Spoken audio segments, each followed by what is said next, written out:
Hey everybody, welcome to the Happy Valley Reality Check, going live today again this afternoon. Hopefully you're having a great afternoon and it's been a great day. Well, goodness, we're almost at 5 o'clock, so maybe you're kicking off a little early for, it's holiday season, right? So speaking of holiday season, this is what I wanted to share with you today. December, what happens to the real estate market in December? Seems like you hit Thanksgiving. Day after Thanksgiving, what happens? Sellers that don't need to sell, they're like, you know what? I'm chilling. I'm going to chill till January. They pull their homes off the market or they just go kind of pause, right?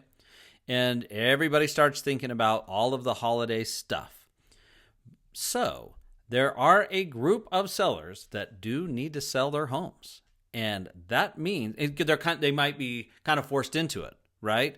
Relocation, I know personally people that are doing flips and they're like, man, we just got to get this thing sold because they're paying hard money prices maybe or interest or all sorts of things.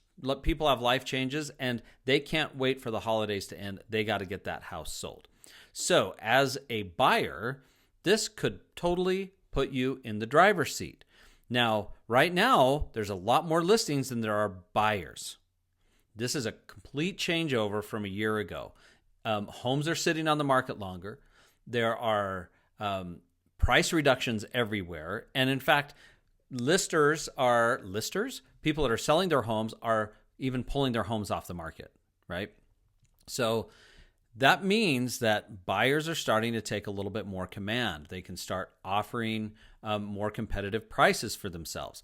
But here's the thing, especially in December, where there's less listings and typically less activity, you might be able to negotiate a better deal than you could maybe even 60 days from now. So what are some things that you can negotiate? Well, of course, lower price.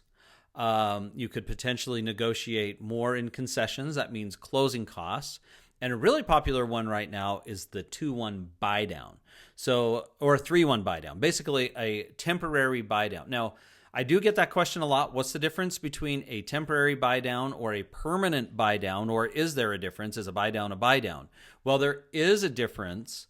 A temporary buy down is a very, very interesting tool, shall we say, that wasn't very popular for years until about 2 years ago, maybe 3 years ago. Back in 2001, 2002, we saw them all the time, and then they kind of just dried up. So a temporary buy down is where you are paying interest up front for 1 year. Okay, so basically how they calculate it is you're going to get the same interest rate no matter what. So let's just say that your interest rate was 6.25% APR. Okay, let's say that's what it was, and that's what it's going to be for the whole 30 years on that mortgage, even with a temporary buy down. So what they'll do is if it's a one-to-one buy down, they would say, okay, we're going to make it so your payment is at 5.25 APR for the first year. So you're only making a payment as if your rate was 5.25 APR. But so what's happening to the interest between 5.25 and 6.25? Well, what they do is they take that money and they put it in an escrow account and they just simply supplement that difference in interest. They supplement that to the lender. So you're making the full payment at 6.25, but you've got part of it being covered by an escrow account that's behind the scenes. So that first year you're paying out of pocket as if it was 5.25, and then of course your the remainder is getting paid out of the escrow account. Now, why would you even do that?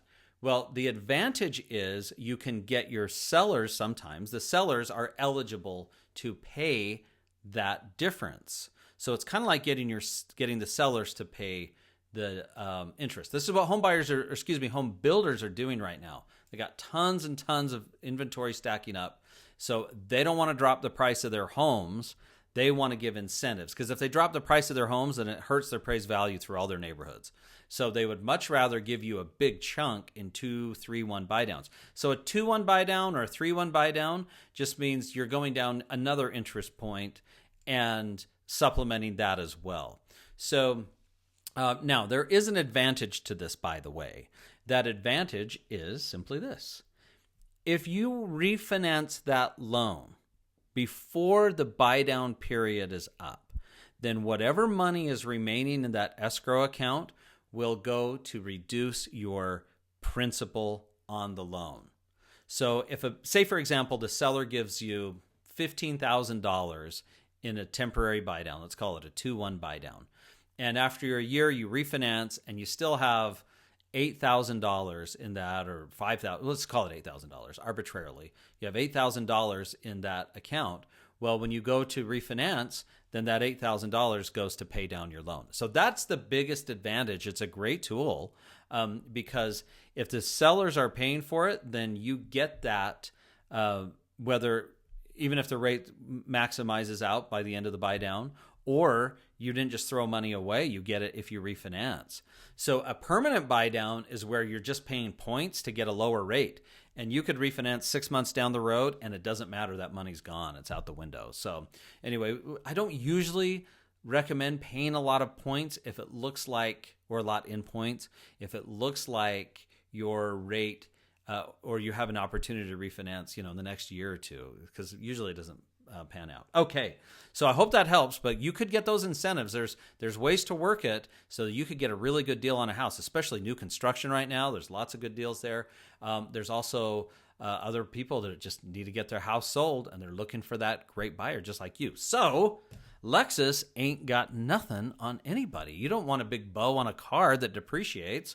Get that bow on your house. Can you imagine the look on your loved one's face when you're like, look what I got you for Christmas?